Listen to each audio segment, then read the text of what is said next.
Hi, and welcome to today's Property Pod. Today I'm joined by Nick. Hi. Hiya. And we're going to be speaking about property development. So, Nick, tell me a bit about your team and the areas of law you cover. Okay, so there's four of us together who really specialise in acting for property developers.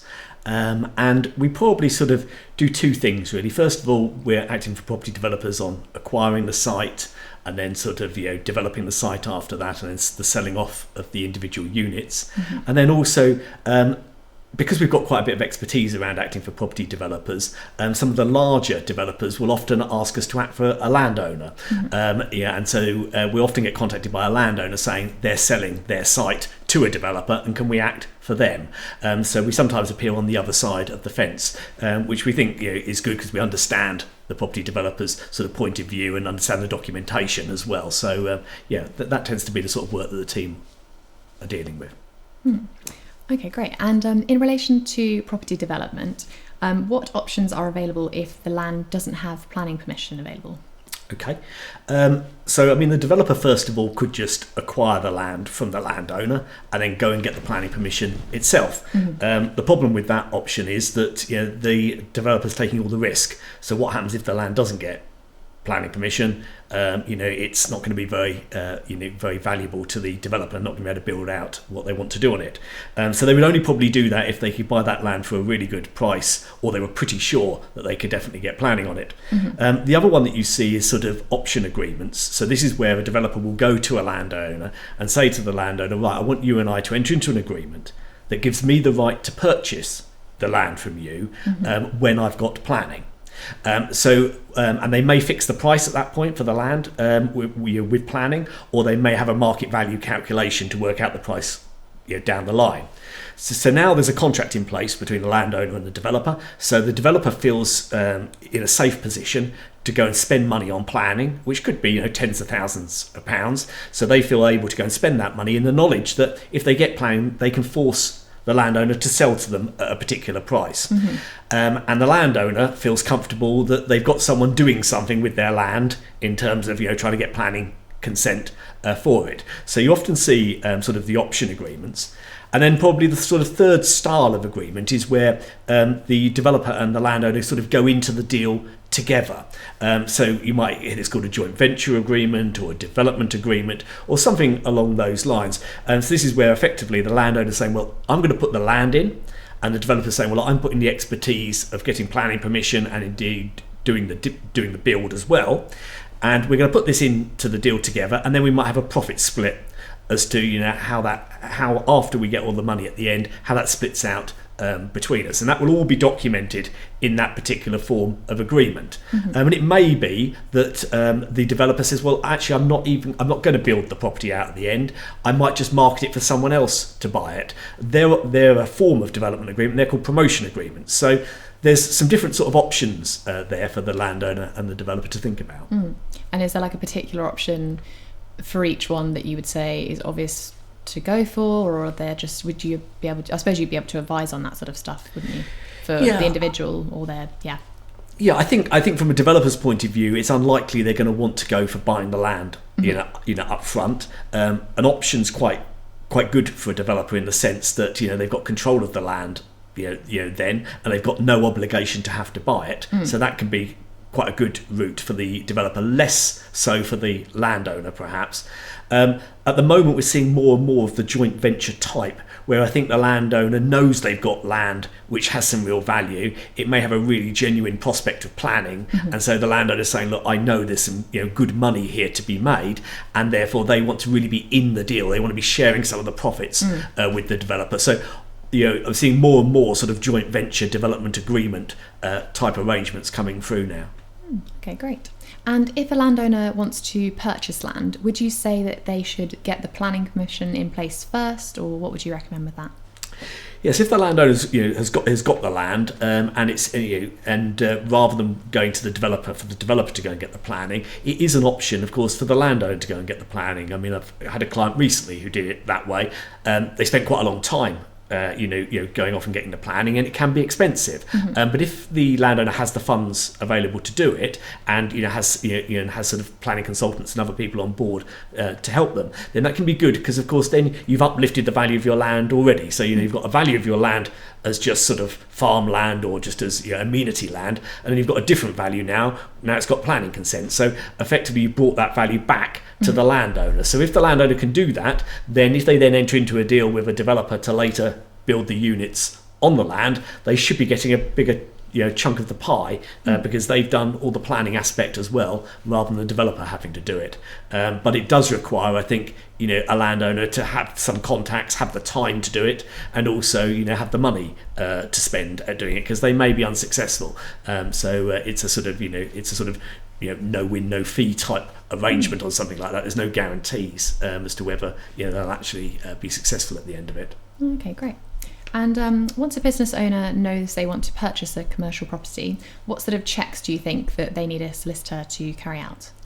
Yeah, so for development purposes, the sort of ones that you're in particular looking at is you're doing title checks, the title of the land that you're buying, but in particular you're probably looking at things like restrictions on it. So anything that maybe that a neighbour's got a restriction on what can be built on the land. Now that would be very important for development, because it may limit what you could actually build on the land. So that's one aspect.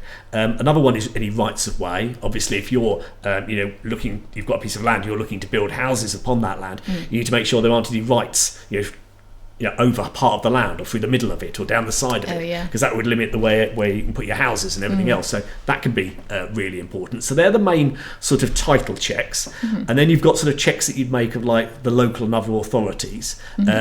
And the ones that are particularly important from a development point of view is the public highway, and making sure you understand exactly where the public highway ends and the land ownership begins, so that there's no gap between the public highway and the land that you're acquiring.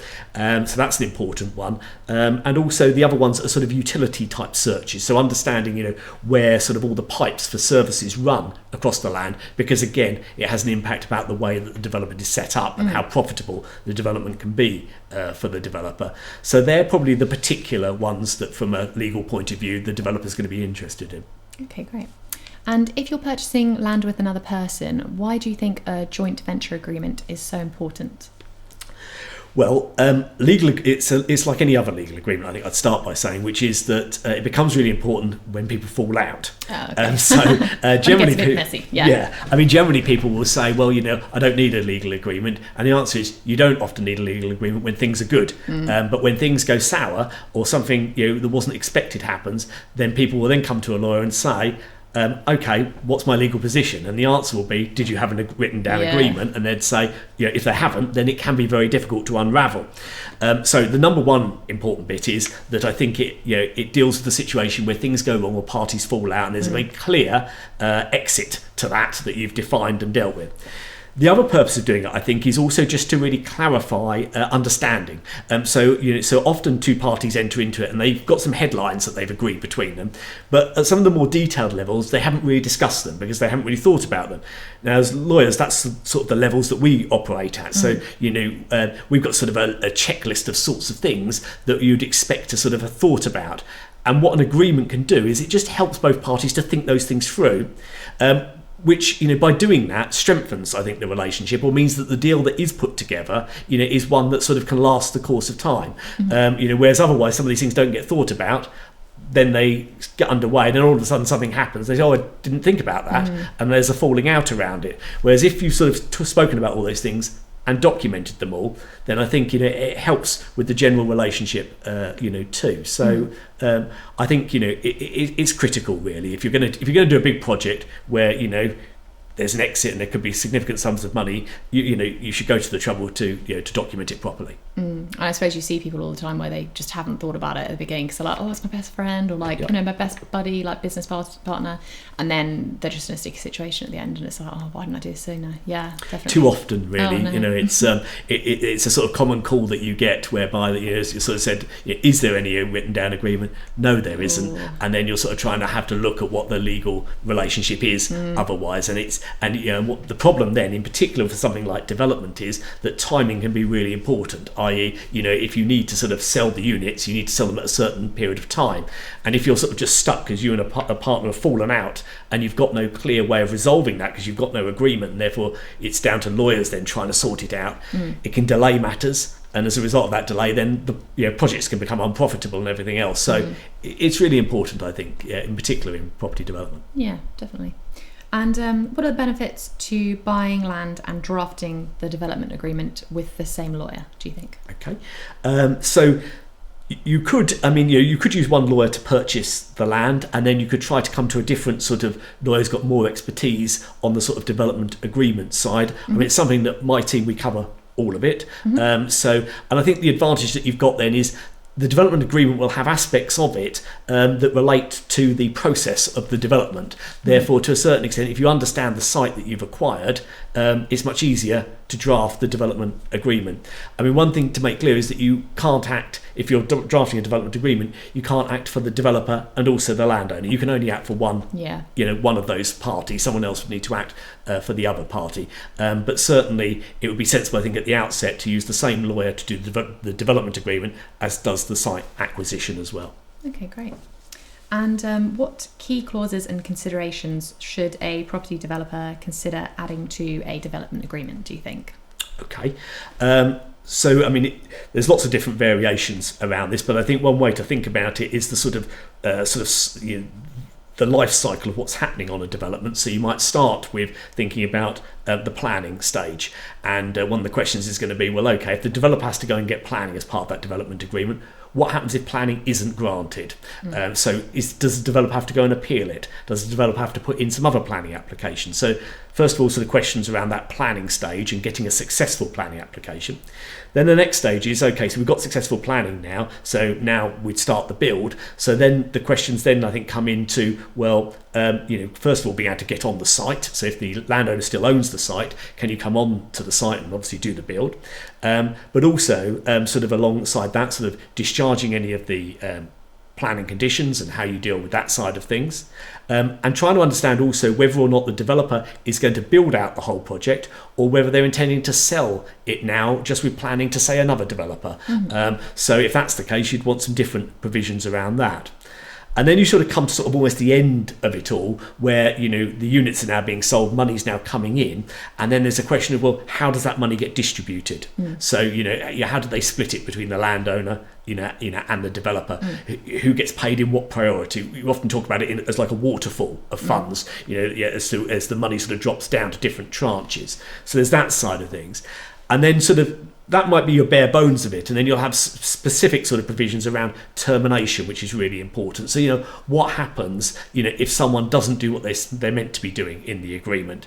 What happens if one of the parties goes bust? What happens if the developer's promised to practically complete all the units within 2 years and hasn't done? So what remedies then does each party have against the other? Can they end the agreement, and how then do they exit out of this? So and again also, what happens if they fall out? What are the provisions in the agreement to deal with a fallout and them not being able to agree something between them? Because a lot of terms within a development agreement will require the developer and the landowner to agree certain bits. Now, if they can't agree things, you often will want some sort of expert to be able to go to say, well, if they can't agree, then this is who decides. So these are the other sorts of provisions that you'd expect, I think, to see in there. And would you recommend, for the sort of money distribution, as well as getting a lawyer, would you say it's maybe important to look at financial advice as well, or not really too much? I think certainly as a landowner, if you're obviously exiting a significant sum of money, from a development like that, then obviously you're getting a chunk of cash. You should get some independent financial advice about what to do with that money. That's very important. Much. Usually. So you're not just sort of just taking that and just putting it in a bank account. You're trying to make that money work for you in some sort of way. So I think that's important. I think also perhaps getting an understanding of if in some way your profit is linked to sort of development costs and things like that, then making sure that you've got an understanding of all the numbers that the developer's spending out, and maybe you want to get an accountant to have a little look at it or something like that, with how the calculation is worked out, just to make sure that it's sort of fair from that perspective too. Okay, great. And how long does a typical development agreement take, and what could hold up the process, do you think? Okay, I think the best thing you can do on a development agreement is try to agree. I would get a checklist from your lawyer first of all about the sorts of things that should be in it, and I would discuss those between the parties first of all. And I think if you do that at stage number one, you'll have effectively a detailed set of sort of heads of terms between landowner and developer. That then will save you a load of time and should save you some money when you then go to the lawyer, because you're then going to the lawyer saying, look, we've agreed all of this. This is what we want to say. We've thought, therefore, about some of the more detailed aspects of this, and this is what we want you to draft. So I think that's a way of doing it. If you do it that way, it's possible that you can document something and get something done sort of within a matter of weeks. Sometimes these agreements can be quite significant in scope and in length, and they can also often be linked up with checks that the developer solicitor is also making on the site itself. So it may well end up being more like a number of weeks or months that it can take. So it does depend. It depends on the size of the development. It depends on what they'd say is the gross development value, the money at the end of it all when all the units are sold, as to how much detail is gone into in that agreement itself. Yeah, I suppose there's so many different variables to think about with that. So yeah, it's like proper. It's very important to have a lot of organisation there, I think. I suppose, yeah. And when do you think the conveyancing process should start? Okay, so sort of once you've acquired the site for the developer, at the first stage then is get it all registered at the land registry, and once that's done, then you'd be looking alongside that. The developer's obviously getting on site now and beginning to think about sort of the build and everything else. Now the developer may want to sell some of the units off plan, so effectively sell them before they've been constructed. Now that's good for a developer because it helps their cash flow, and it means that they could show a bank or other funder that they've got signed contracts of someone who wants to buy the units. So often developers are quite keen to sell effectively off plan. Now if they're keen to do that, as soon as the property is registered really, then the lawyer needs to get underway. We're effectively sort of the setting up, we call it sort of setting up the site, which is about sort of understanding where are the units, where are the roadways, where are all the services running, and then sort of documenting that within the legal documents, so that when somebody gets their house, they've got a right to get to their house over the roads, they've got rights to all their services. You've put in place like any restrictions that there are as to how the way people can use their home, so it doesn't interfere with neighbours and things like that. So as soon as the property is registered, the lawyer and the developer should really be sitting down. I'd recommend the lawyer goes to site so they can see the site, so they can visualise what it's all going to look like. And once they've done that, to be getting underway with sort of that site setup. And once the site is all set up, you may then be exchanging contracts and doing the conveyancing with people who want to buy off plan, or you may be waiting for the units then to be constructed. And when they are constructed, you're then selling them then and doing the conveyancing process at that point in time. But the advantage is that you should have a sort of full pack that you've got ready to go at whatever that point is, so that the time that it takes to do the conveyancing is kept to an absolute minimum. Okay, well that's great. Thank you so much. That's been really informational. And for all you guys at home, if you did enjoy this episode, please don't forget to like, share and subscribe, and we'll see you next time.